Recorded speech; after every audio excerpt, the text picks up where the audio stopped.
یہ حکومت کیسے چل رہی ہے اور کون چلا رہا ہے، اب کوئی ڈھکی چھپی بات نہیں ہے۔ حکومت اس قدر کنفیوز ہے کہ اپنے ساتھ ساتھ عوام کو بھی ذہنی اضطراب میں مبتلا کر دیا ہے، اپنی ساکھ بھی داخلی اور بین الاقوامی سطح پر خراب کر دی ہے۔ ٹی ایل پی کو عسکریت پسند اور دہشت گرد جماعت قرار دینے کے بعد ان سے مذاکرات کیے، دوسرے روز ان کے 1000 سے زائد کارکنوں کو رہا کر دیا۔ یہ وہی جماعت ہے جنہیں انڈیا سے فنڈنگ ہو رہی ہے۔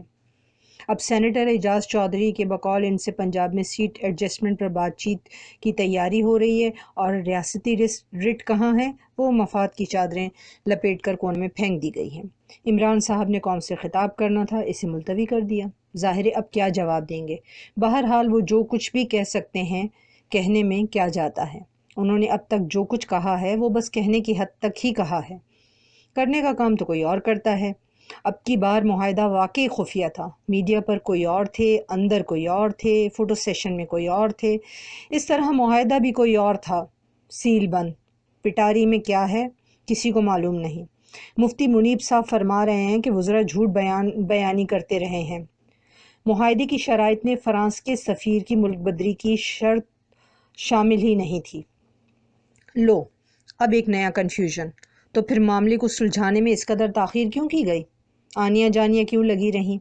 پولیس اہلکاروں کی ہلاکت، جان و املاک کا نقصان، معیشت کو اربوں کا دھچکا کیوں دیا گیا؟ کنفیوژن ہی کنفیوژن ہے۔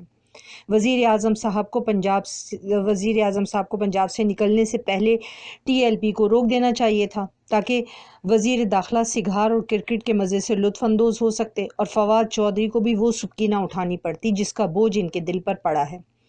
طاہر اشرفی صاحب، نور الحق قادری بھی یہاں وہاں دوڑے نہ لگاتے۔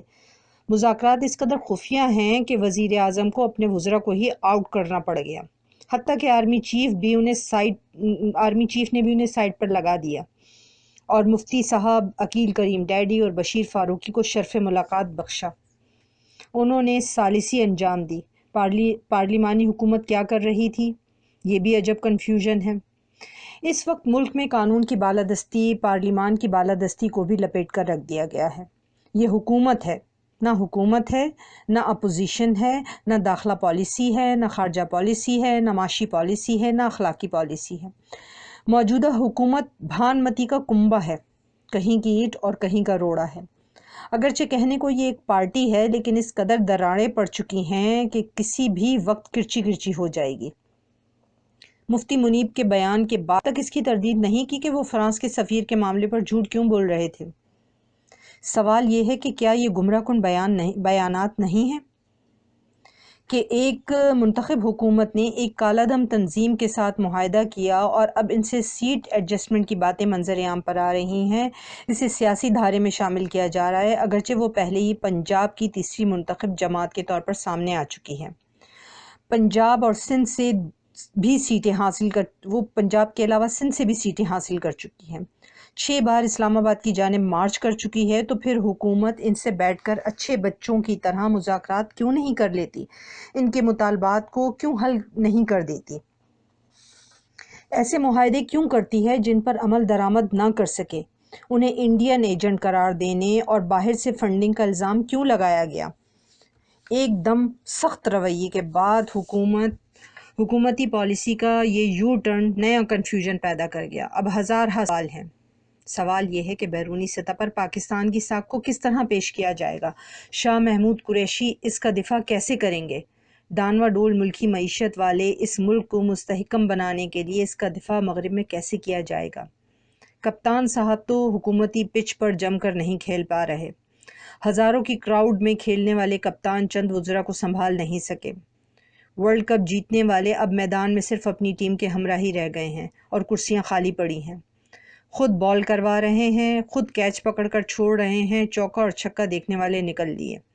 اب تو خان صاحب پیار ہیں کسی اور کا، اور انہیں چاہتا کوئی اور ہے۔ جو کہتے تھے کہ ہمیں ریاستی رٹ قائم کرنی ہے، انہیں منہ کی کھانی پڑ گئی۔ منظر سے ہٹا کر ایک نیا منظر نامہ لکھ دیا گیا۔ جو بھی ہوا اچھا ہوا، کیونکہ ہمارا ملک ان سنگین حالات میں کسی خون خرابے اور جبر کا متحمل نہیں ہو سکتا تھا۔ مفاہمت اور گفت و شنید ہی وہ بہترین راستہ ہے جس سے الجھے ہوئے مسائل سلجھائے جا سکتے ہیں۔